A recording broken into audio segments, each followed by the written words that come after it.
Freedom Day. Freedom Day is the name being given in the UK. Well, I say the UK, in England, to the day in which we have gotten rid of all coronavirus restrictions domestically. I think there are still restrictions to going abroad and whatnot, but that's what it is. So I saw some people asking about whether or not we should call this Freedom Day because the freedoms are a fundamental right and therefore we're kind of celebrating the government giving them back. I saw Kelvin Robinson had a decent response on this. We make it our Freedom Day, burn the masks, uninstall the app, stop isolating unless ill, don't get tested unless ill, hug our family, spend time with our friends, get on with our lives, which is his opinion on that, which I thought was funny.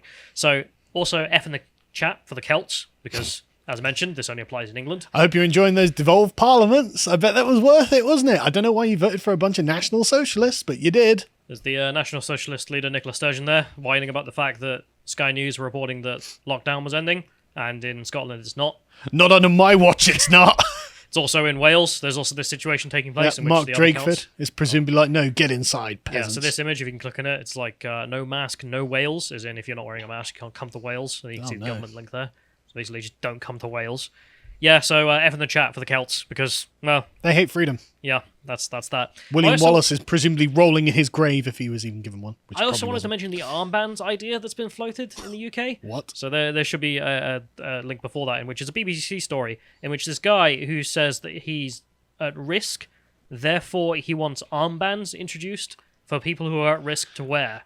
They just can't help themselves with the goddamn armbands, can they? Armband calls for those with weak immune systems. So then this guy is arguing here that I want to wear this armband, and here's the mock one I made. If we can scroll down to show people the picture. Just, what? Well, just tell me what colour the uniform's going to be. I don't have to say anything. Just what the... Just tell me what colour. Is it right? So it was the blue shirts in France, it was the black shirts in Italy, it was the brown shirts in Germany. It's red shirts here, surely. Well, presumably, but just tell me what colour your shirts are going to be. Yeah, so there's that. There's also some weird stuff coming out of all this. So I wanted to mention, if you want to see what's coming up next, apart from that armband, I guess go check out the Brave New World book club.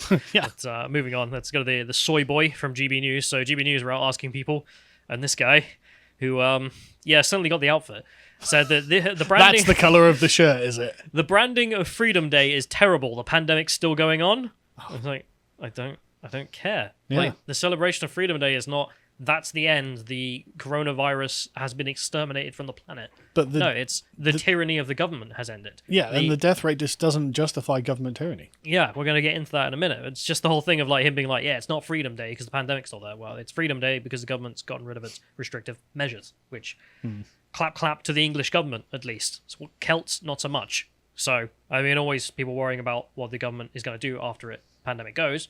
Well, we at least got some of the freedoms back so far. Let's see how the rest of this I didn't have to wear a mask walking around the corridor. It was wonderful. Yeah. Also, if we go to the next one, there's leftists who are mad, of course, that they're free. Cry harder. They think everyone's dying. So if we go to the next one as well, there's someone else being mad about this. Retweet, if you don't consider basic public health measures an infringement of your personal liberty. Mandatory lockdowns. What? Basic health measures, mandatory lockdowns is what we live through. Basic public health measures, says Dr. Julia Grace Patterson, presumably not a member of the Communist Party, but we'd have to check. Well, she's the chief executive of At Every Doctor UK. She's the CEO of a lobbying group, that's what that is. That explains it. I bet she's a member of the Communist Party, just like the other one. Yeah. There is some complaints about all of this, people being irresponsible with the fact that the pandemic is still existing, and therefore is clubbing the wisest thing to do, and I can see this argument, and leftists have been raising this argument, and I don't care. Yeah, to that I say, cry harder. Because if nothing else, leftists have been doing this the whole time, and for some reason, when you guys all gather together, coronavirus is Big scared. Black Lives Matter protest, but nobody has to say anything about that. But also the same day. Like the same goddamn day. Taking a knee for a footballer who missed his shots. Important stuff. Yeah, very scared about footballer who has... Where are your masks? Not died. Oh, one guy with a mask. There we go. So, and also the next image is them doing it at not Downing social Street distancing as well. Like you Trotskyist scum decide to gather left, right, and center, and then when you see some 20-year-olds out clubbing, you're like, end of the world. And I can't believe they've done this. Unbelievable. It's pathetic. Anyway, so I don't care. I don't care about the clubbing. Do what they want. What are they going to do? They're all 20 anyway. The risk of death is extremely low. So, all of the old people have been vaccinated. What are you saying? Vaccinations don't work? Are you an anti-vaxxer? You're disgusting. You should be deplatformed. I'm going to contact the Biden administration. if we go to the next one, this is the other cope I've seen trying to declare that the term Freedom Day is right-wing propaganda. Okay. Which is a really bad Yep, thing. the right wing cares about freedom. The left wing wants to tyrannize you. We agree. So this person here is saying, such a saying closely follows 2 of my 10 golden rules of propaganda that I've been developing in my years of studying the practice. Thanks, Nazi. First, appeal to the instincts rather than the reason of the audience. Okay. As if politics is all about pure reason anyway, but whatever. And second, build a slogan around it, repeat, repeat, repeat. Concepts like freedom, in quotes, and liberty have been invoked by propagandists since the 16th century Protestant Reformation and subsequent Enlightenment. Listen to the English wanting freedom and liberty. What don't they understand that we like Germany and their view of freedom? But also being like, yeah, the Enlightenment, bunch of propagandists for freedom. That evil concept. Yeah, but all they're doing is citing English writers here. Thomas Paine, and it's she says they emerge as influential writers: Thomas Paine, John Stuart Mill, Isaiah Berlin, to name a few. And I'm like, what? This doesn't. Began to philosophize about the rights of the individual. Yes, this is English individualism. This is exactly the problem. Like the communists, or the continental writers who want to have systematic control over all of society, compared to the English, and the idea of freedom and liberty goes back a long, long way in England. A long way. Way before the Enlightenment. It was just picking up this theme of English political life. But mate, that's all propaganda. It is, and therefore the Freedom Day today is also propaganda. That's right. Good propaganda. Against the correct position of eternal lockdowns. So yeah, I mean, Dunt's take, so let's move over that one. So the data, as you mentioned earlier, about all of this, well, we can just look at it. You got 78% of people are vaccinated. 87%. Yep. Okay, great. But also, if you look at the cases are going up. That's a true point. Cases are going up. And deaths within 28 days of a positive test, 25. And you might think that's a bit strange. And usually you have to wait about 2 weeks for the deaths to go up, but they didn't go up with this line. So you might be wondering what's happening. Well, the same thing is happening in Gibraltar, as has been pointed out. So we go to the next link. You can see in here, Gibraltar, you've got cases rising up again. Gibraltar being a very small area. And 99%, if not more, are vaccinated. And yet, when you look at the list of people who are going into, are testing positive, if we can click on the image there, you can see there are 3 people who are unvaccinated, the other people there.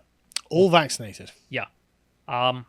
Reason for this is because the vaccine, as it seems to be, doesn't stop you from transmitting the virus. This was the question on everyone's mind, apparently. But the point is that you're not going to die from it if you get it. Like, if you're 80 and then you get the vaccine, that means when you get the real virus, the dosage isn't going to kill you. That's the argument for getting the vaccine, which is then brings the question, well, who cares about the cases rising in England? Flatten the curve, save the NHS. No, but if we've got a bunch of cases in the UK, but no one's dying, who cares? No one. Because the Delta variant is the equivalent of a cold, according to the government's description of what the Delta variant is. But if the death factor of it is mitigated by the vaccination and 80-odd% of the country is vaccinated, then there is no threat. Like, you could infect everyone in the UK if they're all vaccinated, and if they're not dying, what's the argument for locking down the country then? Like, this was all predicated on death. This was not predicated on people getting ill. Well, it was predicated on saving the NHS, but even then, the NHS is safe. But I have to say, Callum, this is a very, very persuasive, rational argument you're presenting that the left have been demanding. But I actually would much prefer to just go back to slogans. Freedom Day. Freedom. If that's all right, it's just easier. Because it's the same consequence either way. Yeah, so I just wanted to mention as well, there is also more fear-mongering from the mainstream left on this. You can see The Guardian putting here, England's COVID unlocking is a threat to the world, say 1,200 scientists. You mean communists? Scientists. Communists. International experts say unethical experiment would allow...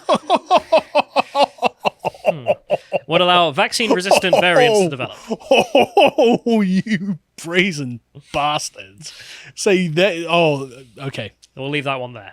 Okay. But no, I saw loads of this propaganda. Loads and loads of media outlets sitting there going, oh, England's unlocking is a threat to the world. It's like, good. Yeah.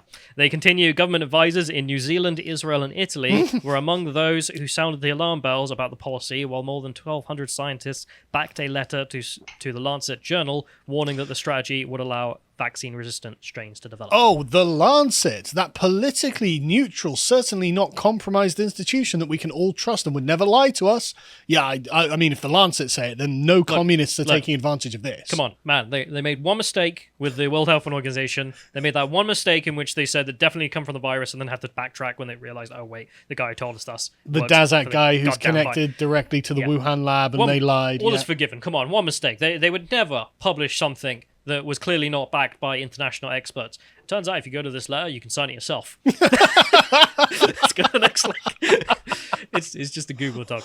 You can just I could just make up my title, Dr. Carl Benjamin. Do whatever the hell you want. And if you go to the next one, the Daily Mail have been reporting on this, in which the list included social workers, midwives, dentists, and students with no scientific credentials. Right, brilliant. Amazing. Again, Lancet, credible scientific institution. Jesus Christ. Absolute They joke. published this. I just love the idea that, like, we need to lock down again. Why? The dentists say so. What? What have the dentists got to say about this? There are a bunch of social workers who are very concerned about opening up. It's yeah. a threat to world freedom or something. Of course, one of the signatories was, as you are alluding to, was the commie herself. Of course it was. So we go to the next one. This is a Guido Fawkes article about that. I love Guido Fawkes for the fact that they do archive all of their gossip.